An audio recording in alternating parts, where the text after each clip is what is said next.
It was a crisp Monday morning when Jordan Harris pulled up to the gated entrance of his new neighborhood.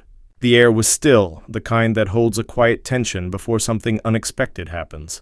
Dressed in a sharp navy suit, his Tesla Model X gleamed under the morning sun. He was running late for a virtual investor meeting, but nothing could have prepared him for the confrontation that was about to unfold. Jordan was the CEO of one of the fastest-growing tech companies in the country, a company he built from scratch. But on that day, to the security guards and a few nosy neighbors, he was just another black man driving a fancy car in a place he didn't belong. As the security gate slowly rolled open, a voice barked through the intercom. "Excuse me, sir, can I help you?" "This is a private community," Jordan smiled politely. "Yes, I know. I live here. 458 Maple Drive." A pause. Then another voice joined in, this one sharper, filled with suspicion. "We don't have your name on file. Are you sure you're in the right place?" Jordan took a slow breath. He'd been through situations like this before. He had learned that sometimes success doesn't protect you from prejudice. "Yes, I'm sure," he said, maintaining calm. "I just moved in last week. Harris, Jordan Harris." But before he could finish, 2 guards stepped out from the booth. One of them signaled for him to stop his car. "Sir, we'll need to verify that information. Do you mind stepping out of the vehicle?" Jordan's hands tightened on the steering wheel. The irony hit him like a wave. He'd designed the very security software the neighborhood used for its gate system. His company had built it, yet here he was, being questioned at his own gate. "Is there a problem?" Jordan asked, stepping out of the car with quiet composure. "Just following procedure," one guard said. "We've had reports about suspicious vehicles coming through." A few moments later, a middle-aged woman appeared, walking briskly toward them. She wore a jogging outfit, clutching a smartphone like it was a weapon. "That's him," she said loudly. "He's been driving around the neighborhood for the past few days. I saw him this morning, and I knew something was off." Jordan turned to her, calm but firm. "Ma'am, I live here."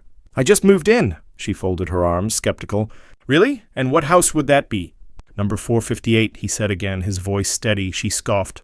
"That's impossible. The Harris family sold that house last month." "Yes," Jordan replied with a faint smile. To me, there was a moment of silence. Then, as if fate wanted to turn the knife deeper, 2 police cruisers rolled up behind him, called, of course, by the same woman. The officers approached, their hands resting on their holsters. "Sir, can we see some identification?" Jordan opened his wallet, handing them his driver's license and a copy of the deed to his house. "Here," he said. "Everything you need to see." The officer looked at the papers, then at Jordan, then back again. His expression softened slightly. "Mr. Harris," he said slowly, "you're the new owner of Maple Drive?" "That's right," Jordan replied, calm but firm. "And the owner of the company that provides your security software. The one you're using right now." You could have heard a pin drop. The guards looked at each other, faces pale. The woman's eyes widened, her confidence draining away. I didn't realize," she stammered. "I thought—" "You thought I didn't belong here," Jordan said quietly. "Because of how I look." The police officer cleared his throat, visibly uncomfortable. "Sorry for the misunderstanding, Mr. Harris. We'll get this cleared up right away." Jordan nodded. "No problem, officer. But I think we need to talk about what suspicious really means around here." One of the guards mumbled an apology, while the woman stood frozen, unable to speak. Jordan didn't yell. He didn't raise his voice. He just looked around at the people gathered, at the neighbors peeking from their porches, at the whispers spreading like wildfire.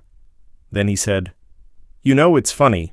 When I first started my company, no one believed someone like me could make it. They told me I'd never attract big investors, that people wouldn't take me seriously. But I built it anyway. And when I bought this block, I wanted to create a safe, welcoming community. For everyone." The woman blinked. "Wait, what do you mean you bought this block?" Jordan smiled faintly. "I mean, I own it. Every property on this street is under my company's name."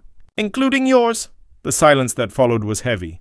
You could see the realization dawn on everyone's faces. The same man they had doubted, the one they thought didn't belong, was the very person responsible for the homes they lived in. "I just wanted a quiet place to live," he continued. "But it looks like I still have work to do." One of the guards muttered another apology. "We really are sorry, sir. We were just doing our job." "I understand," Jordan said kindly. "But next time, do it with respect." He got back in his car, the automatic gate sliding open without a word.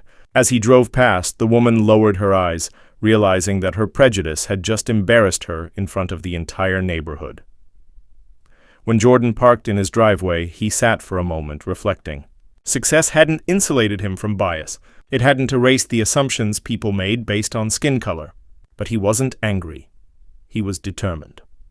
He called his assistant and said, "I want to schedule a community meeting. It's time we talked about inclusion, empathy, and respect." The following week, the meeting was packed. Neighbors who had once looked at him with suspicion now listened with shame and curiosity. Jordan stood in front of them, not as a victim, but as a leader. "I didn't call this meeting to point fingers," he said. "I called it because what happened to me isn't just about one incident. It's about a mindset. If we want to live in a community that's truly safe, it has to start with trust. And trust begins with understanding." He shared his story not to embarrass anyone, but to open eyes. He talked about how he'd grown up in a poor neighborhood, how he worked nights in college while coding during the day, and how every time someone told him no, he turned it into fuel to keep going. By the end of the meeting, even the woman who had called the police stood up and said, "I was wrong. I judged you without knowing you." "I'm sorry," Jordan nodded. "Apology accepted. But let's do better together." Over the next few months, the neighborhood changed. People started greeting each other more. Children of different backgrounds played together without hesitation. And the woman who had once accused him? She became one of the first to volunteer in his community outreach program. Jordan had turned an ugly moment into a lesson for everyone. That respect isn't given based on wealth or color, but on humanity. Sometimes life tests you in the most humiliating ways. But when you respond with grace and strength, you don't just change your story, you change the world around you. And as Jordan looked out over the block one evening, watching the sunset bathe the street he now proudly called home, he smiled softly to himself and whispered, "I own this whole block. But what really matters is owning my peace."